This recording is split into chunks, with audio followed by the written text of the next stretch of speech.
দুপুর বন্ধুরা। তো আজকে আমি এটা কি রান্না করছি তোমাদের সামনে মানকচুর পাতা বাটা করে দেখাচ্ছি। মানকচুর পাতা বাটা খেতে কারা কারা পছন্দ করো আমাকে জানাতে ভুলো না কিন্তু।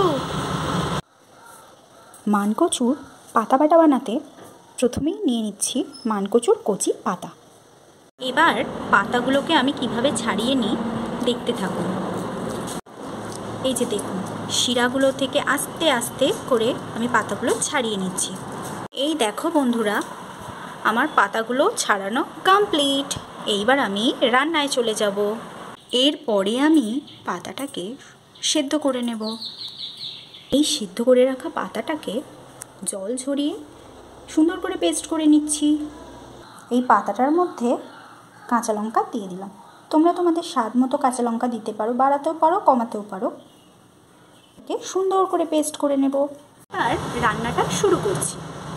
আমি দিয়ে দিচ্ছি কালো জিরে, পরে দিচ্ছি রসুন কুচি, থেকে হালকা স্মেল বেরিয়ে এলেই আমি দিয়ে দিচ্ছি পেঁয়াজ কুচি। এবার আমি সুন্দর করে এটাকে মিশিয়ে নিচ্ছি। পেঁয়াজটাকে ভাজা ভাজা করে নিই। আর এর মধ্যে আমি পেস্টটা দিয়ে দিচ্ছি।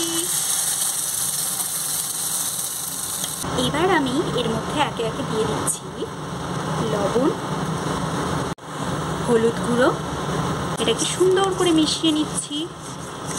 বন্ধুরা, কতটা জল শুকিয়ে এসছে দেখেছো?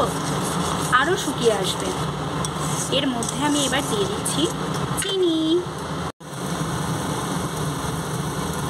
ততক্ষণ পর্যন্ত এটা রান্না করতে থাকবো যতক্ষণ না এর পুরোপুরি জলটা শুকিয়ে যাচ্ছে, খানি বাকি আছে। রান্নাটা আমার কমপ্লিট হয়ে গেছে। এবার আমি নামিয়ে ফেলবো। ফাইনাল লুকটা দেখো বন্ধুরা।